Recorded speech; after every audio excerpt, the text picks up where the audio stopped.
Right, I'm off to go and see BRadio. We're going to interview a guy at a radio station, find out what technology they use and where they broadcast to. So it's an interesting project, find out what equipment they use behind the scenes.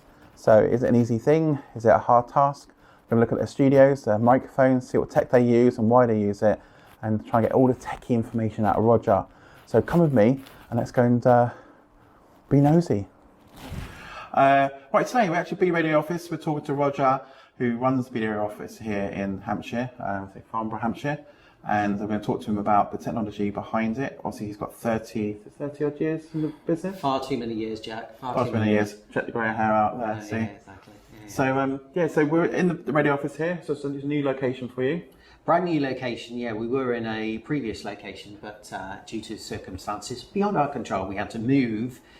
So yeah, we've literally been here. Oh, I'm saying less than 2 months. 2 months. And your new improved aerials? New improved aerials on top of the building. The transmitter is on top of the building of Westmead House here in Farnborough. So literally what you hear comes from here. If you're listening at home, if you're listening on DAB, or even if you're listening online, for instance, it all comes from this very room. So breaking down the radio technology, kind of, so you've got an aerial on the roof that transmits it to Surrey in Hampshire. Yeah. And obviously it comes into a multiplexer here? It comes into what we call the rack. Rack, there you go. Not a very technical name, but the rack. Where in the rack, for instance, you will see like the amplifier, and then you'll see the actual transmitter itself. I think it's on there, or the transmitter might be upstairs. I'm not sure where the transmitter is. I'm thinking actually, because there's the transmitter aerials are on top of the roof, but there's another little room up there where it goes into that room upstairs, which I don't have access to. Oh. And then the cable comes down the walls, interior walls, into here, basically. That's all I'll say. You've asked, you're trying to do a geeky video here, but you're asking the wrong person, really. But look at the rack. You've got obviously a PC in there. Yeah. Is it running the radio software? That's the radio software, basically, which relates to the studio machine that you see in a minute. Okay. So where it connects to the multiplexer, is it running through like an aux, a sound cable, or sound card? I think so, as far as I know, yes. Okay, so it's quite simple. Sound card to the multiplexer and out through the radio. So now, we also heard lots of things about DAB. Yeah. So is DAB come through the aerial? No. Or is that streamed somewhere? No, this is streamed to the transmitter in Aldershot, I think the transmitter is.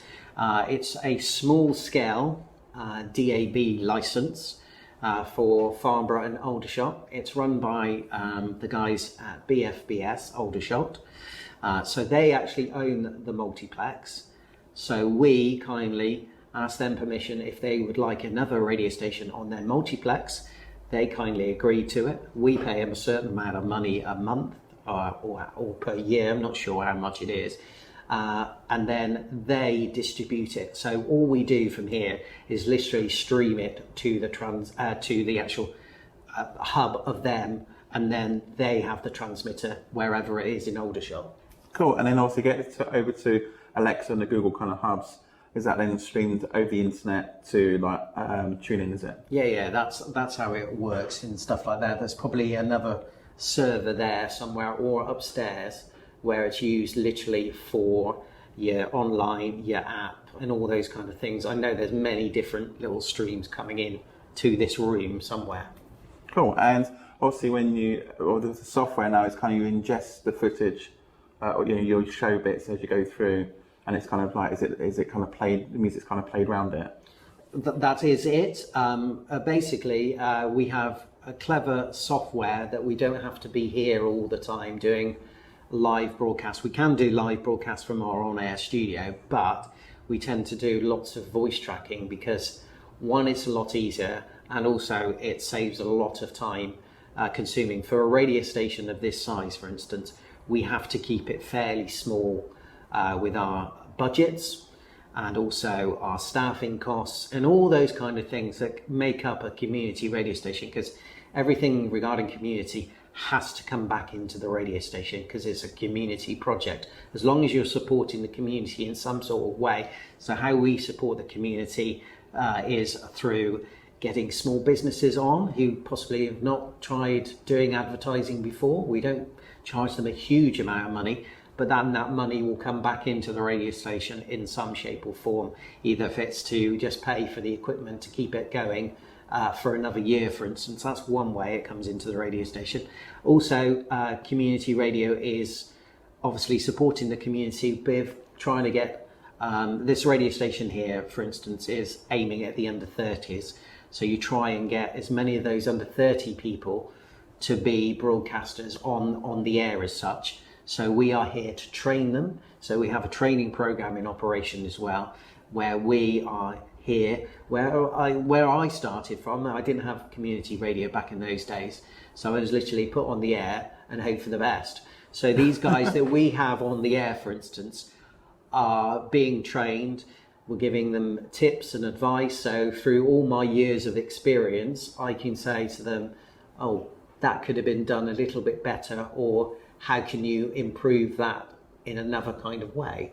So that is another element of community radio, but it's all about supporting the charities in the area, for instance, the organisations, anything that we can do. It's really, community radio is what commercial radio was all about many, many years ago, back to the days of when I started in radio, for instance, in the late 80s, early 90s, where everyone's focused around the community or whatever, and they wanted to use their local commercial BBC local radio station because those were the outfits for that to happen. But obviously with the bigger commercial radio stations, Jack, you hear it's all big corporates on those radio stations. So those big corporates are not so much interested on advertising on the smaller radio stations like community radio, for instance. Not saying they wouldn't, because we want some of those on there to support the community.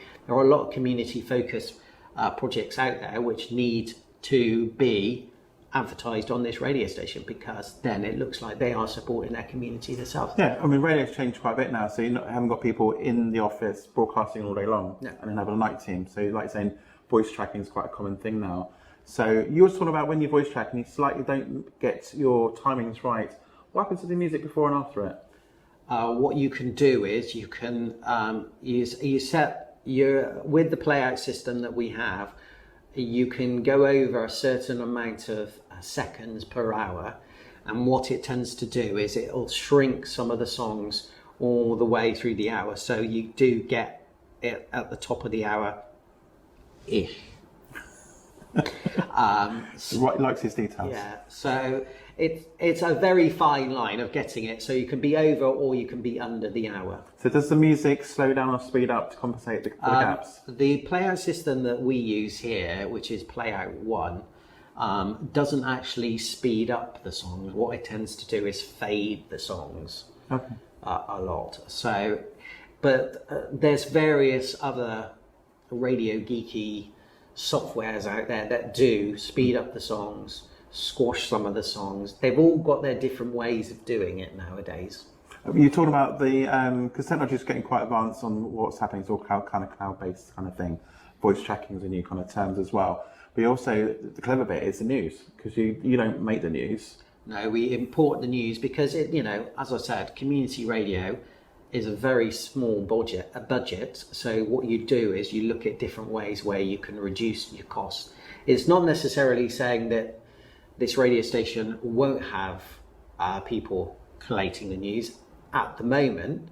To cover our ethos of putting news onto the radio station, what we tend to do is buy in the news from Radio News Hub, for instance, and they tailor lots of radio stations across the country. Yeah, it's not ideal, I must admit, because you don't have that snapshot of local news. But at the end of the day, we're a small community radio station, so it's just a way of reducing your cost quite a lot. Yeah, and you don't have to have staff employed for the news. Obviously, when you get bigger, more funding comes in, you can probably grow out of that. But as a presenter like myself, for instance, because you're not doing that local news element on the radio station presently, you look at doing kind of your local topicality in all of your kind of bits and pieces. When you're a presenter, you have to think, okay, what are the national radio stations? What are they doing? They're just talking about the songs or whatever. They just want to plow into like getting money onto the radio station. Oh, you can win 50 grand, 40 grand, 100,000, million, or whatever. And that is kind of, to me, is great. It's fantastic. You know, I'm not going to slag it off at all, because those radio stations work. Those radio stations make lots of money, because if you think about it, it's the same with the TV competitions that you see, for instance, you know, when they say, oh, £150,000 to be given away or whatever. How much have you actually made on those phone calls and through sponsorship by advertising certain products? That's what it's all about. Commercial is all about that. We are, at the end of the day, because we are a community radio station, we have to support the community in different kinds of way, where we're talking about the events. For instance, we're talking about the Fleet Half Marathon at the moment. So that's a local tick for us, for instance. You wouldn't necessarily hear that on the big radio stations. You might hear on some of the BBC local radio stations across the region, but you wouldn't necessarily hear it. So that's a bonus for us. And then we hope what we have are our dedicated listeners that listen in to us, and they go, oh, he was just talking about the Fleet Half Marathon there. I'll turn it up a little bit louder, and you hope they listen for another 15 minutes or so. And that's what it's all about. Once we go into, you know, this is another complicated thing, into radar, which is the audience figures or whatever. We're not currently in radar due to the cost of it, a quarter, because it costs quite a lot of money to go into it. So we're not actually measuring how many listeners are listening to us. But not saying that we ever won't. Of course, we possibly will do further down the line that we will. Is it kind of a complex process of knowing who your listeners are? Because obviously it's broadcast out on aerial. How would you know, like, who's listening? Regarding radar, for instance, if we were in radar, it would be a small snapshot of people that would be filling in these diaries for 3 months or so. Okay. Or whatever, and they give us all their, not us personally, an independent board, a snapshot of their radio Listening times. Okay, habits, yeah. So, you know, if they were listening to this radio station, they'd give us a tick, BRadio, blah, blah, blah. If they were listening to BBC Radio 2, for instance, they'd go tick. When did you listen to that radio station? Oh, I listened to that between 7:15 and 7:30, tick, whatever. And, you know, and it goes on. And then there's a snapshot, and then there's a small percentage that it gets all calculated and amalgamated. And you always get your figures to work. Yeah, Oh, okay, I get you. And that's what you sell to your advertising companies who want it. And, you know, the big players do rely on those big figures at the end of the day. Okay. So, me being a techie, I tend to have a network at home, which these guys know I've got a network at home, and I kind of bring my work home with me. So, do you bring your work home with you? Do you have a radio station set up you kind of play with? I do. With, you know, going back to the original question that you asked about the software that we use in the studio, for instance, the stretching and the squeezing and how much you can be over and under and all that kind of stuff.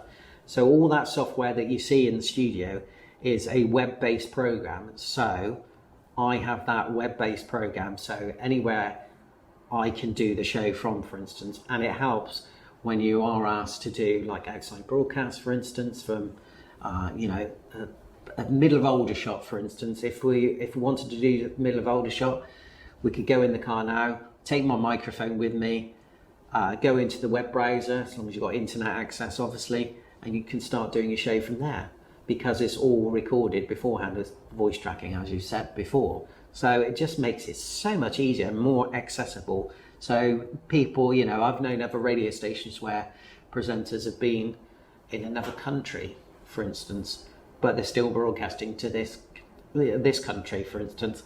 But it makes no difference, because, you know, to a listener, they're listening to that voice. They don't know they're, you know, in Australia, in America, or anywhere like that. For It's quite. I mean, when we did the Fleet festivities, you was actually sat out at the coffee shop and voice tracking into it. So when you were listening to the radio station, it sounds like it was actually there live, actually doing it.